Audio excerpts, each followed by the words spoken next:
2002, over Germany, the middle of the night. What is it? A Russian plane is taking children on holiday to Spain, but the pilots can't believe what they see heading towards them. Get on the left! Increase climb. Climb, it says!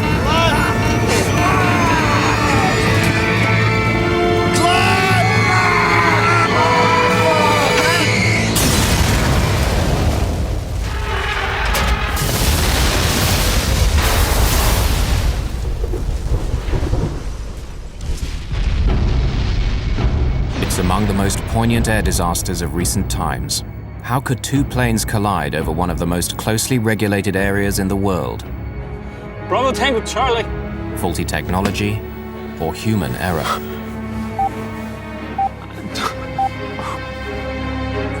Oh!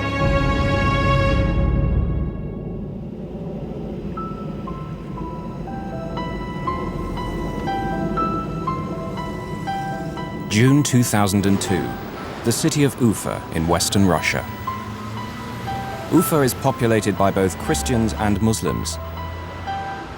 This year, its most outstanding teenagers have been chosen to go on a 2-week vacation organized by UNESCO near Barcelona in Spain. They are among the most clever, athletic or artistic children of Ufa. Kirill Degtyaryov is a 14-year-old prodigy. He's been painting since he was 4 years old and has already had 2 public exhibitions. He's halfway through his new work. He was very good at painting. He felt colors. He received good reviews. The trip sounded very exciting. That's why we agreed that Kirill should go to Spain. He just graduated from grade 9. He needed some rest, and it was a good opportunity for a summer holiday.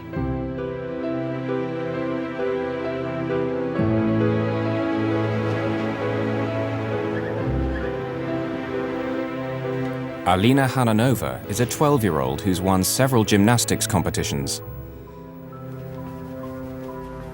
We were very glad for her because indeed very smart and very talented children were flying there. All extraordinary children in terms of their personalities. She studied very well, and she got only excellent marks. I remember that she was pleased to go on the trip. She loved getting ready for it. She was so excited. We purchased some clothes and some vacation stuff.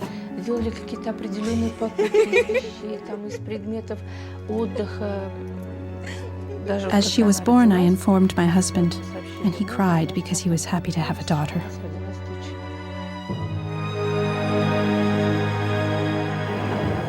The 46 children from Ufa, accompanied by a few teachers, leave on a train to Moscow. There, they're due to catch their flight to Barcelona. But in Moscow, things start to go wrong.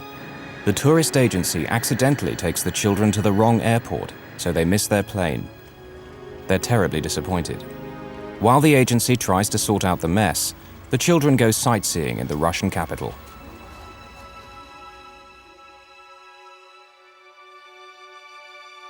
It takes 2 days to charter another jet, but finally they're on their way to Barcelona.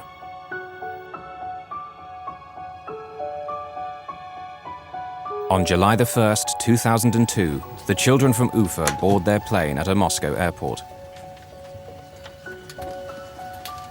The Kaloyevs are not part of the school group. They're going on a holiday to meet their father, who's an architect, and is finishing a project near Barcelona.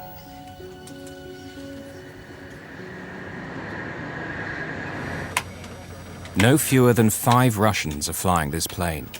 The captain is Alexander Gross, who's been a pilot for over 30 years.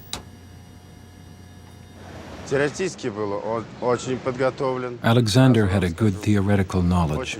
He was very smart. Today, the first officer is Oleg Grigoriev. But actually, Grigoriev is the airline's chief pilot. On this trip, he'll be evaluating Captain Gross's flying. If you did something wrong, some captains would criticize you very rudely. Others would be very formal and polite. But Oleg Grigoriev would express his disapproval in a gesture, like that, meaning, why on earth did you do that? Captain Gross is in command, but Captain Grigoriev is his supervisor. If it comes to the crunch, who will really be in charge? Seated in the left rear is Murat Itkuyilov, normally the first officer, but who's not officially on duty because Grigoriev is in his seat.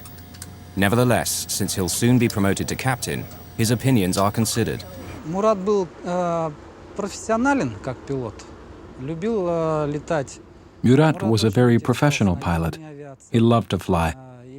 Murat was interested in the new stuff in aviation and always kept up to date on the most progressive things brought in. Also on the flight deck are an experienced navigator and a flight engineer. Just before 11 that evening, Bashkirian Airlines Flight 2937 leaves Moscow. The plane is a Tupolev 154.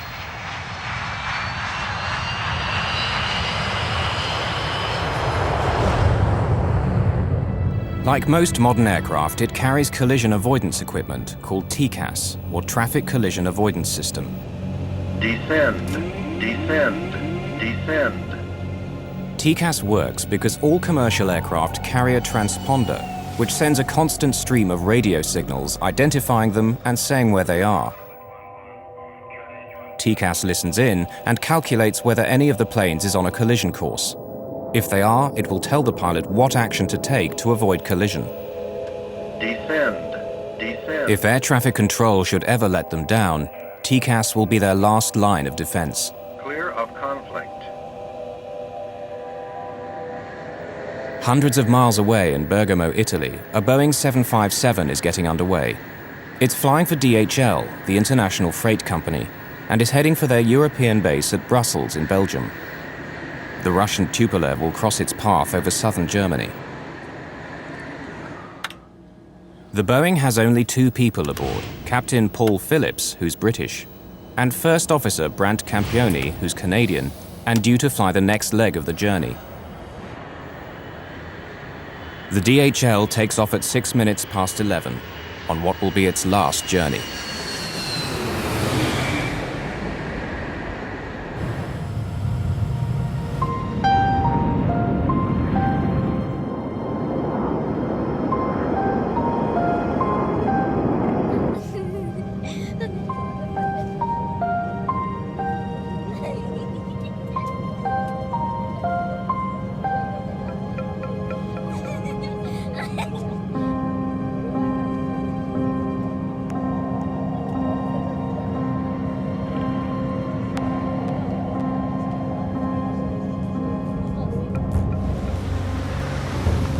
Ten to 8 at the Skyguide Area Control Center in Zurich, Switzerland.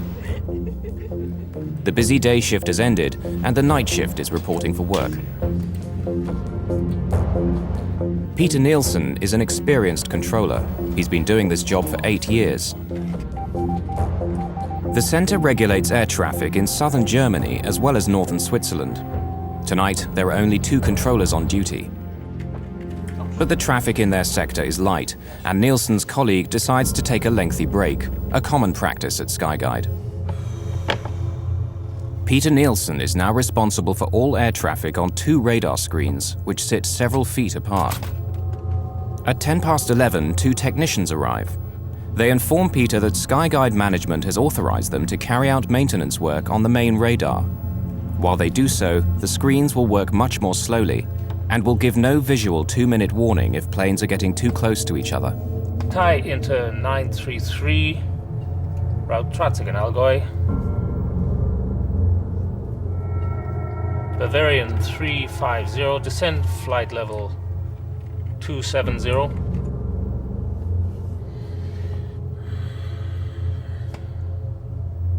The engineers now tell Peter Nielsen they have to shut down the telephone system as well. They switch over to the standby phones.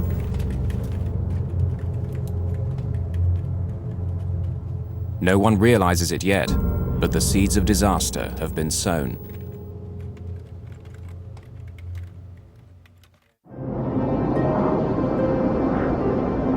The Russian plane, filled with schoolchildren, is now over central Germany and flying towards Switzerland.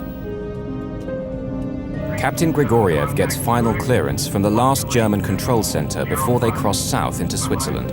128.05, Bravo Tango Charlie, 2937. Goodbye. The German controller hands over the Russian plane to Skyguide, where Peter Nielsen is at the helm.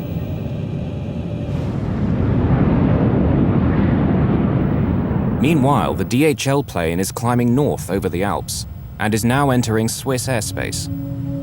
Zurich, radar, good evening. Dilmun 611, I'm climbing flight level 260, direct Obesi. Captain Paul Phillips of the DHL requests clearance to climb to a higher altitude. The thinner air there will mean less air resistance and save fuel. Roger, climb flight level 320. Direct Tango Golf Oscar and requesting 360, thanks, and it's available. Dilmun 611, climb flight level 360. The DHL reaches flight level 360, or 36,000 feet, the same altitude as the Russian plane. And they're on a collision course, but they're many miles apart. So far, no danger. Now the assistant gives Peter Nielsen a new flight strip. An Airbus Aero Lloyd Flight 1135 is flying to the airport of Friedrichshafen nearby. It's going to increase Peter's workload dramatically over the next 5 minutes and have him switching from one screen to another. Peter tries to dial the airport control tower at Friedrichshafen to discuss handing over the Aero Lloyd flight to them. But the line is dead. He tries a second time. The phones aren't working. The Aero Lloyd pilot is trying to make contact with Peter. He has to leave the Russian pilots unattended. Zurich, good evening. Bravo Tango Charlie. But the Russian pilot is also calling him on the other screen. Aero Lloyd 1135, roger. Call you back. Station calling. Say again, please. Zurich, good evening. Bravo Tango Charlie, 2937. Level 360. Bravo Tango Charlie 2937, squawk 7520. The Aero Lloyd is calling again. Yeah, expect so. Call you back shortly. Now another plane needs him. A Thai Airways flight heading north. Thai into 933. Contact now on Munich 132.140. Goodbye. 140 Thai. Air traffic controllers are used to handling tricky situations. But tonight, Peter's equipment isn't working properly, and he's controlling 2 screens at the same time. Normally, his radar would warn of any impending collision. What he doesn't know is that tonight, it's out of action. Correct. What is your present heading? Present heading is 265. Roger. Right turn, heading 280, vector ILS 24. Right heading 2804 to expect ILS 24, Aero Lloyd 1. Peter wants to get this Aero Lloyd flight off his hands. He tries dialing the public number for the Friedrichshafen control tower for the 3rd time.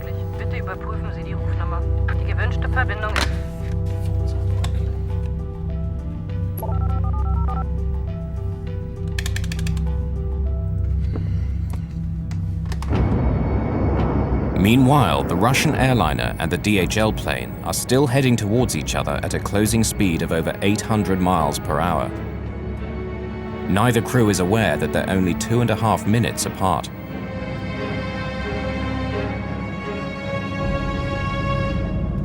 The DHL plane is now approaching the Swiss border with Germany. The Russian Tupolev is heading for exactly the same spot and at the same altitude. Finally, someone at another air traffic control center in Germany spots the danger. Conflict. He grabs the phone to warn Nielsen, but can't get through.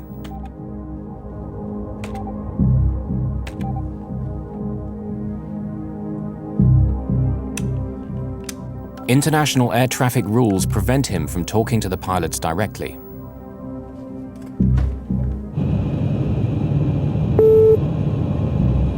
Look at that.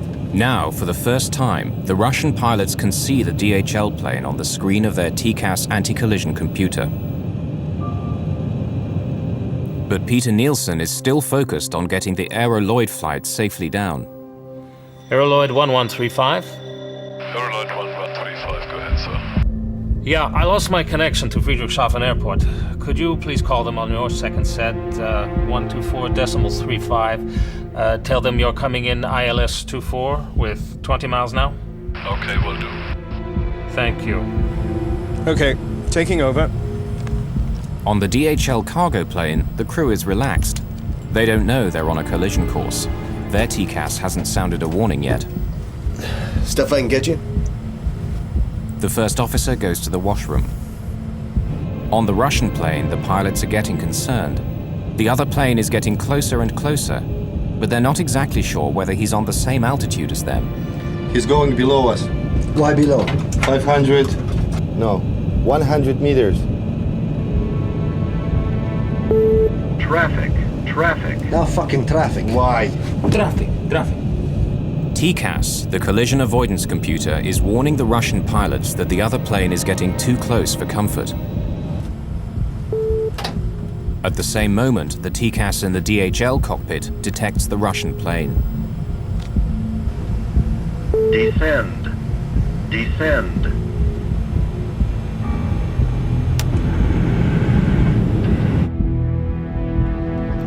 Peter Nielsen finally realizes what's happening. Bravo Tango Charlie 2937. Descend flight level 350. Expedite. I have crossing traffic. Descend. Captain Gross disengages the autopilot and starts to descend. Climb. TCAS is telling them to climb. The controller is telling them to descend. It says climb. He is guiding us down. Bravo Descend? Tango Charlie 2937. Descend level 350. Expedite descent. Expedite descent level 350. Bravo Tango Charlie 2937. Peter Nielsen thinks he's averted a collision by telling the Russian plane to descend. But what he doesn't know is that the DHL pilots have received a TCAS instruction telling them to descend. Increase! Dilmoon 600, TCAS descent! They're trying to tell Nielsen that they have a TCAS instruction to descend, but Peter can't hear them. If both planes obeyed TCAS, there'd be no problem. But the Russians, instead of climbing, have followed the controller's orders. Now both planes are diving towards each other. He's going below us. Fuck, where is it? Here on the left.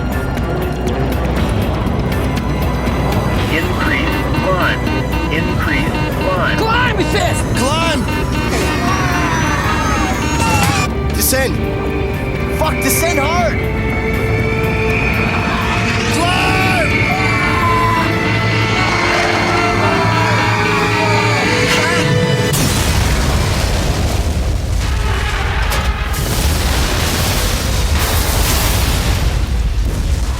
The tail of the DHL clips the belly of the Tupolev, tearing it apart. The pilots soon lose consciousness.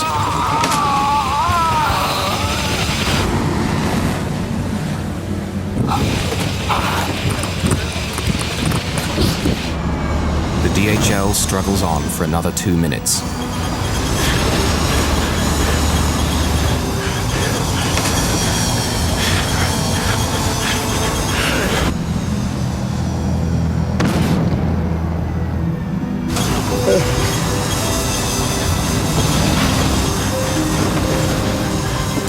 It will crash 4 miles away. Can we go over to Friedrichshafen? Affirm. Bye-bye. Bye-bye. Peter is unaware of what just happened. Bravo Tango Charlie 2937.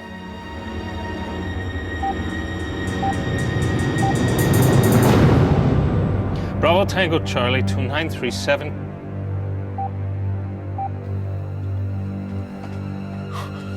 Bravo Tango Charlie. This is the nightmare that every controller hopes will not happen to him. Two of his aircraft colliding, killing scores of people. Oh! Peter Nielsen leaves the control room for the last time, but his story is far from over.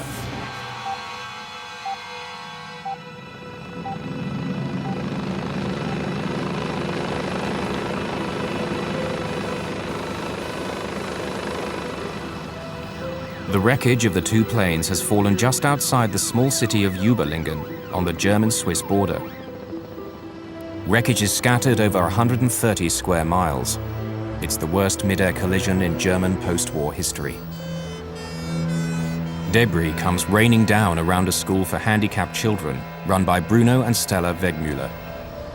The sky was orange, red, flaming, and we saw these pieces falling down and detonations again and again, and we realized it couldn't have been a normal thunderstorm. It was something we had never heard and seen before. It was incredible because there are many houses here, and there was nothing on this place.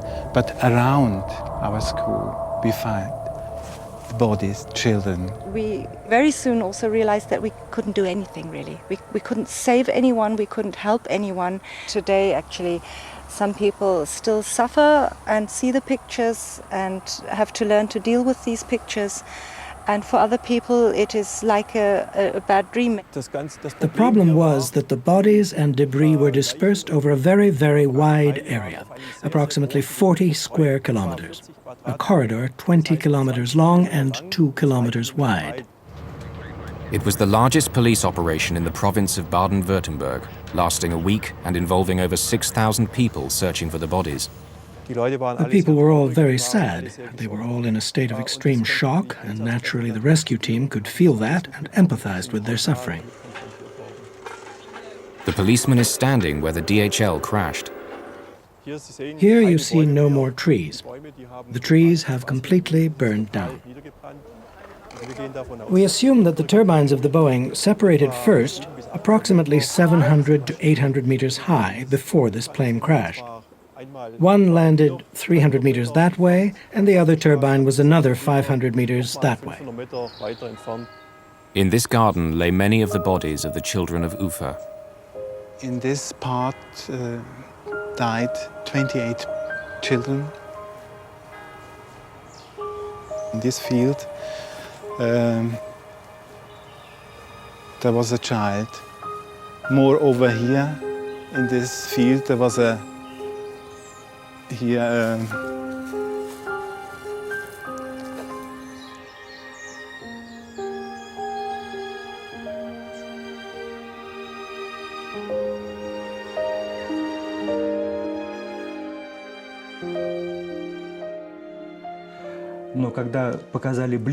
When they showed a close-up of an airplane, I saw an emblem of our Bashkir Airlines on the rear of the aircraft. I was in the kitchen. Everybody was still asleep. I nearly fainted. I leaned to the table.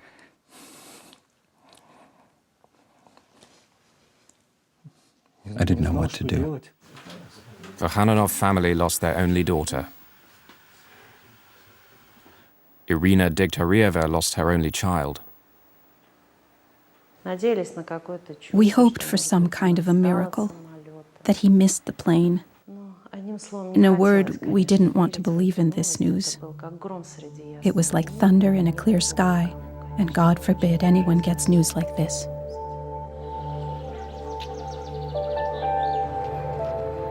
Vitaly Khaloyev, the Russian architect, was awaiting his family in Barcelona.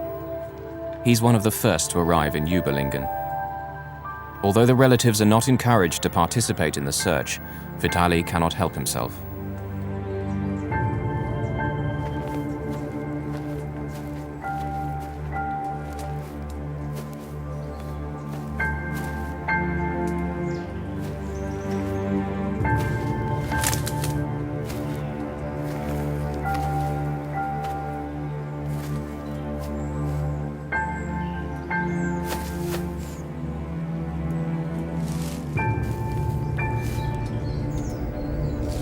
Vitaly finds a broken pearl necklace. He recognizes it as his 4-year-old daughter's. My angel.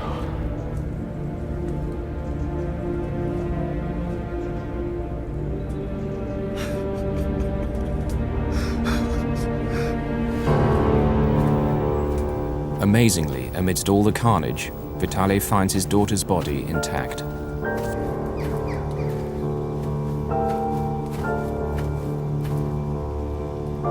She did not suffer at all. The mutilated bodies of his wife and son won't be found until later.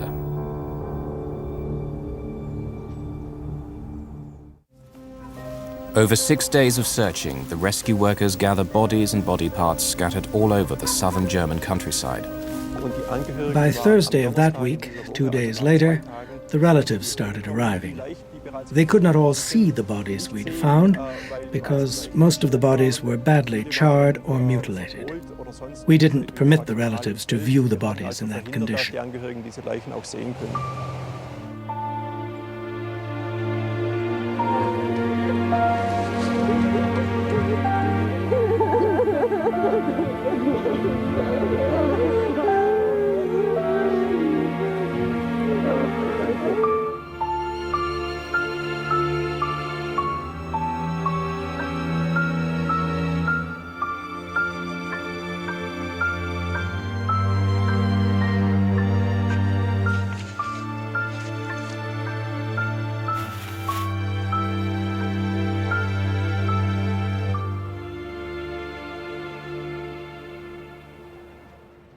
In Ufa, in western Russia, both Christian and Muslim communities are devastated by the loss of their children.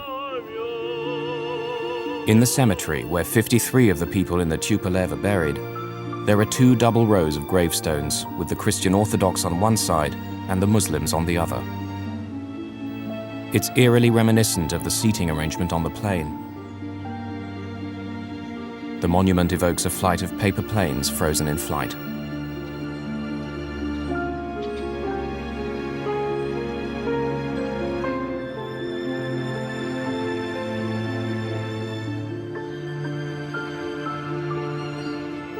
This is Kirill's grave, the young talented artist. And this is Alina's, the 12-year-old gymnast.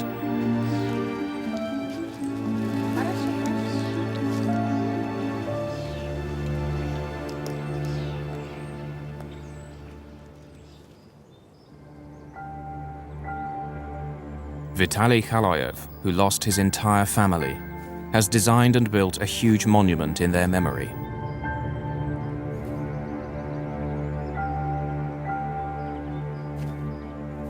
Day and night, he lingers at the cemetery, inconsolable.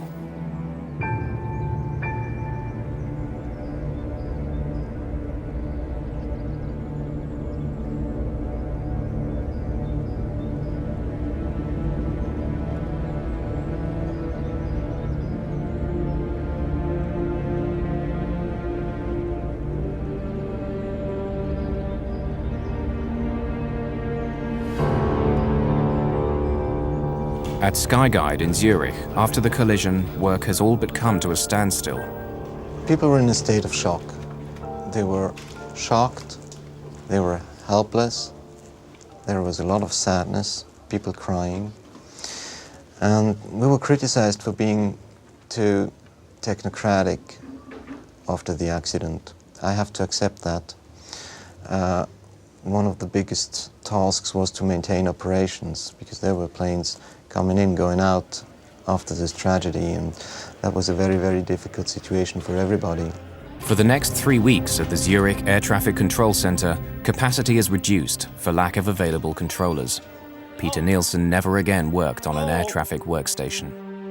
If you go through something like that, you're not able to come back. It's too deep in, and it's too big. From an emotional point of view, of course, it was shattering. It was, for me, really, really terrible. Terrible in the sense that it happened to one of my colleagues, it happened to our profession, but it also happened to families who lost their children. The hunt begins for a scapegoat. If two planes collide in empty skies, someone must be to blame. At first, some suspect the Russians. The pilot of the Russian plane is said to have ignored repeated instructions from air traffic controllers. And while the repeatedly, they contacted the Russian pilot and asked him to change altitude because he was flying at a level where he should not have been. Now, the Russian pilot never responded to those warnings from air traffic control. The Russian pilots, particularly in Soviet times and also now, but to a lesser extent, were extremely well trained. I have no concerns about the training of pilots. They've been trained for almost every operational possibility that could happen. Why did the TCAS device meant to avoid collisions, in this case maybe help cause one? And why didn't the Russian plane descend when first ordered? A language problem? Controller commands are always in English. I knew everybody from that crew. Everybody knew English enough to speak with controller. So who is to blame? The media spotlight now falls on controller Peter Nielsen. He was the man who'd guided the two planes towards each other. They were under his control. He must have caused them to collide. I was as shocked as I could have been with any other name or any other colleague. I was just very sorry for him. The media coverage about the incident very often makes you angry because these statements are taken out of context. You really get the impression they just want to fill the newspaper, they write whatever they get. They go after colleagues, they give them a call at home, they follow you wherever you are. You don't deserve to be the boogeyman for everybody. And that's something which really is still very difficult to accept, that suddenly we are some sort having to take the blame because the others are dead or the others are hiding behind politics, rules and things like this. We started to leave this building by the underground exit, which leads through another building, just not to see anybody. They were asking people on the street in Kloten, people who were not involved at all, just to broadcast something in the evening. And that makes you angry, and you cannot resist it. And what more do we know about this Swiss controller at the center of the investigation? He was chased by the media. He was accused of being a murderer.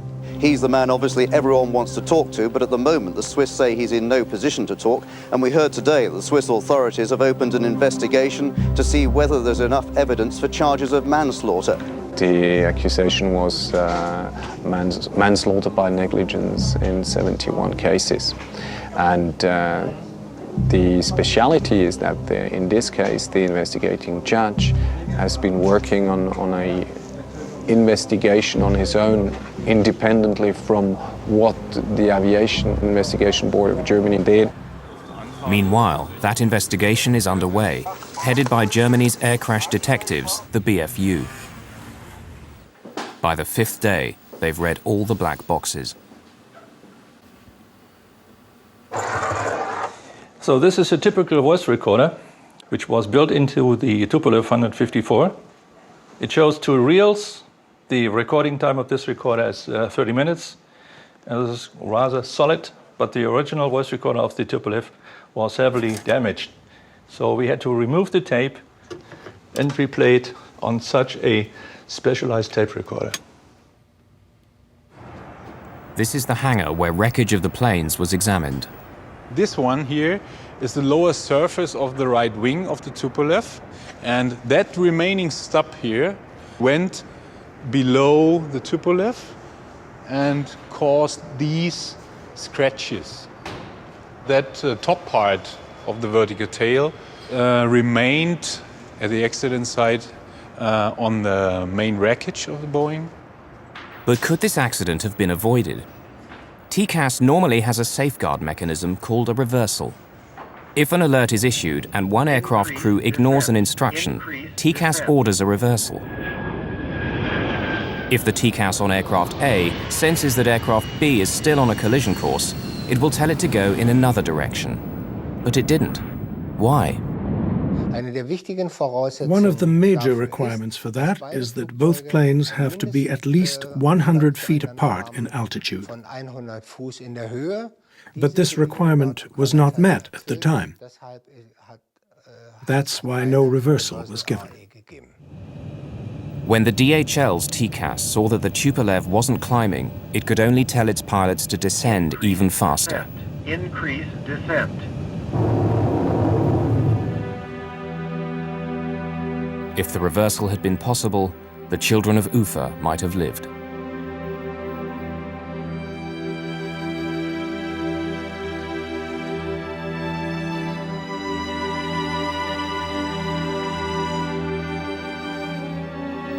July 2003.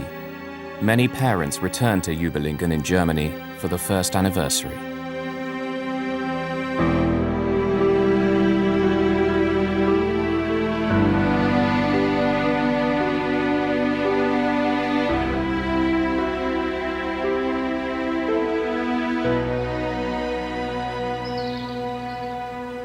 The Germans built a memorial on the site of the tragedy.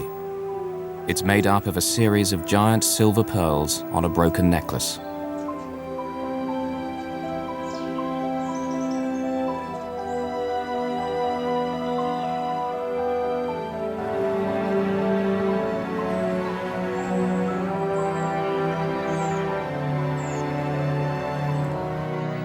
The head of Skyguide is among the crowd. Can you tell us, what are the mistakes you made? I don't think this is the time to talk about it. I'm sure you'll understand. Have you apologized? Okay. Thank you.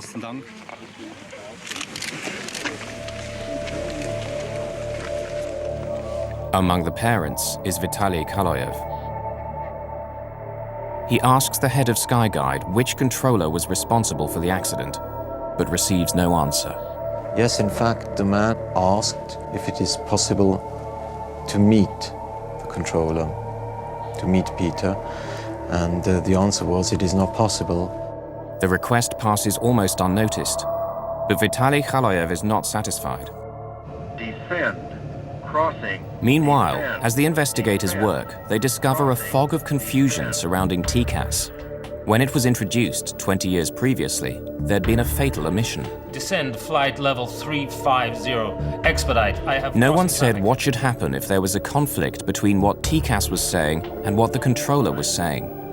It says climb. There's no hard and fast rule to guide the pilots. He is guiding us down. Increase descent. Whilst pilots in the West have always been taught to obey TCAS, 600. TCAS descent. in the rest of the world, it's anyone's guess. We're not accustomed to not trusting controllers. In civil aviation, there were lots of situations when pilots didn't follow instructions of the controller, and that led to plane crashes or other accidents. The mentality of Russians is still very much in the lines of the old Soviet ways, and they're much more inclined to follow instructions than to do what they think may be appropriate. They always reckon that the other guy knows better. The potential for a terrible accident was there, and a year and a half before the Überlingen tragedy, it nearly happened. Over Japan, 2 jumbo jets with 677 people aboard came so close that they filled each other's windscreens. The violent avoidance maneuver caused 100 people to be injured, some of them seriously. This was seconds away from being the worst plane crash in aviation history. Once again, a pilot had listened to the controller instead of his TCAS. It should have served as a warning to everyone. Yet from ICAO, the International Civil Aviation Organization, there was only silence. ICAO is responsible for drawing up the rules of commercial aviation. German investigators say that their vagueness about how to use TCAS was one of the reasons for the Überlingen disaster. I think this is the first time that I remember any major accident investigation, the one done by the BFU, fingering any of the aviation authorities in any serious way. And this is a serious way. So I think this is quite unique. If ICAO had carried out a detailed investigation of the incident in Japan and made recommendations that led to changes in procedures, this probably would not have happened. ICAO did not feel it necessary to get involved in this, and they left it entirely up to the Japanese authorities. Had it been a collision, maybe they would have got involved. After this near miss, the Japanese government immediately asked for their guidance. But unfortunately, ICAO only acted on the request 18 months later, after the Überlingen disaster. Perhaps the ICAO procedures and standards, but in particular operating procedures for airborne collision avoidance, were somewhat ambiguous or open to interpretation. The Japanese incident was not the only warning ICAO received. In the 2 years leading up to the Überlingen collision, 4 other near misses happened in Europe alone because one set of pilots obeyed air traffic control instead of their TCAS. If I have to summarize the advice that we gave the world, if a warning comes from ACAS, pilots should immediately follow it at all times. With the benefit of hindsight, you always ask yourself, could we have done more? And an accident is a wake-up call for everybody. All of these regrets are of little comfort now to the grieving parents of Ufa. Everything that was good is in the past and was connected with my child. All the hopes, dreams were connected with him, with his future. And now, nothing left. At least I've got nothing left. So the right way to put it is, my life didn't change. It stopped.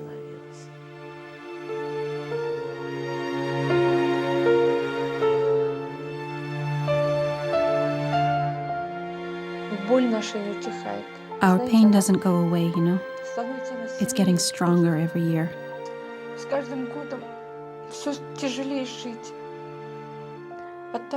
It's getting harder to live. At first, we had a hope that she'd come back, that time would pass and things would fall into right places. And now the hope is gone. And the worst thing is that the kids were flying happy. Healthy kids were going on a vacation. And some grown-up people made a mistake, made a fatal mistake. And the kids were gone.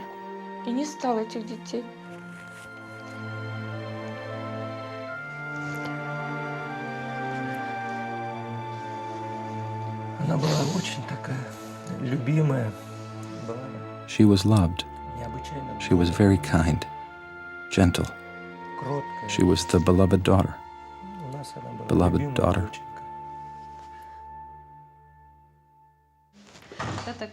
This is Kirill's room. Everything in this room is like it was when he was alive. Nothing's changed.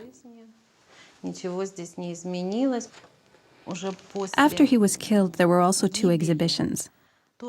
One exhibition took place here, in Ufa, while the other one was in Germany, in Überlingen. And that's Kirill's last painting. He was really glad. He planned that he'd finish it when he'd get back. Vitaly Khaloyev, the Russian architect, has lost his entire family, everything. He himself has gone to pieces.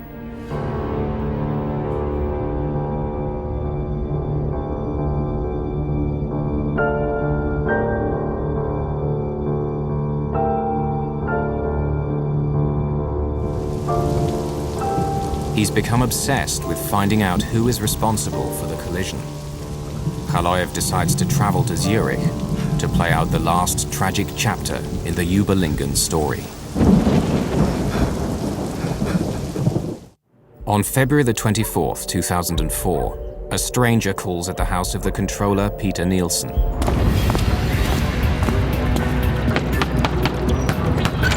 Yeah! Get out of my face! Just go away!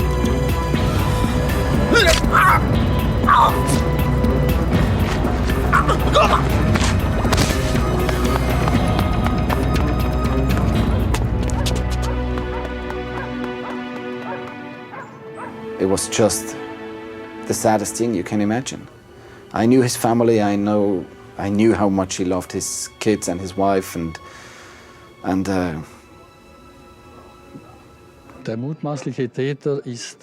The presumed perpetrator is apparently 48 years old and of Eastern origin. He is likely the father of one of the families that was killed at the crash. He likely lost his wife and both their children. They found Vitaly Kaloyev nearby in a hotel. Suspected but not yet charged with the murder, he's presently in a psychiatric clinic while they decide whether he's fit to stand trial. Did he have the capacity to discern? Was it an impulse, or did he have the capacity to commit a crime? Certain traces and police evidence were found which seemed to indicate that he could be the murderer. We are working on this theory, after the accused himself conceded that he could be the murderer. We didn't want him to be killed. We didn't want to have more victims related to that catastrophe because of our children. The killing of the flight controller was a very, very sad event. And the saddest thing of all was that he was not actually responsible for the accident. The system responsible for the accident was the poor Skyguide management and quality control of their system. The investigators had worked out exactly what went wrong that night at Skyguide, and how an unfortunate series of events had made disaster almost inevitable. First, Peter's colleague goes for a break, leaving him alone to watch two radar screens several feet apart. It was a standard practice at the ATC company that at night, one air traffic controller was responsible for controlling the entire airspace of ATC Zurich. Then, following management instructions, the maintenance men start to switch things off. Peter's radar screen is working more slowly and will not warn him if two planes are about to collide. He doesn't know that. During the maintenance work, the radar system had to be run in fallback mode. In fallback mode, the controller has no STCA available. STCA is short-term collision alert, a warning on the radar screen that planes are in imminent danger of collision. He did not know that the STCA system would not be available.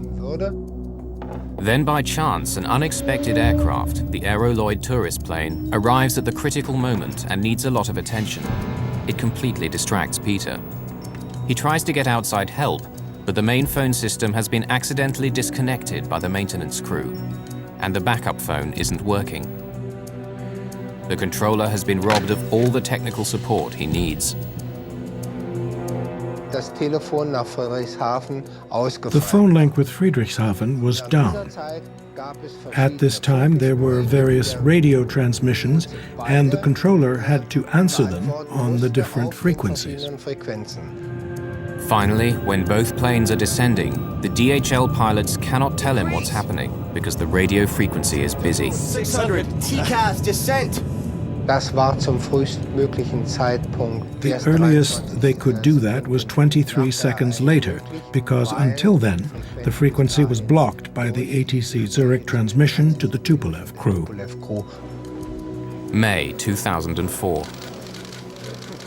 It had taken the German BFU investigators 22 months to publish their final report. They found that the disaster had two major causes. Firstly, Peter Nielsen was too late in noticing the danger of a collision. Secondly, the Russian crew was wrong to obey him when he told them to descend, rather than their own TCAS equipment telling them to climb. But other pilots understand their dilemma. The TCAS commands are spoken in such a dispassionate voice. Descend. Increase descent. Such a matter-of-fact type of voice. And then there's the voice of the air traffic controller's urgent command. Descend immediately. Leave this altitude immediately. Go to another altitude at once. So, whichever voice sounded more urgent was the one the crew obeyed. Finally, the report severely criticized Skyguide for leaving a lone controller on duty that night. We have learned our lesson, and we don't have single-manned operations or only one controller in front of a monitor. anymore. This might happen again. Another badly organized air control service or a crew might make a mistake. You're guilty or not guilty. That's not the meaning of a final report. The meaning of a final report is facts. What has happened? Why did it happen? What are the lessons to be learned? Safety requirements. Why didn't they provide safety during that flight, when my child was on board? They must take the responsibility for not providing security for that flight. Mistakes were made by us also, and we regret them deeply.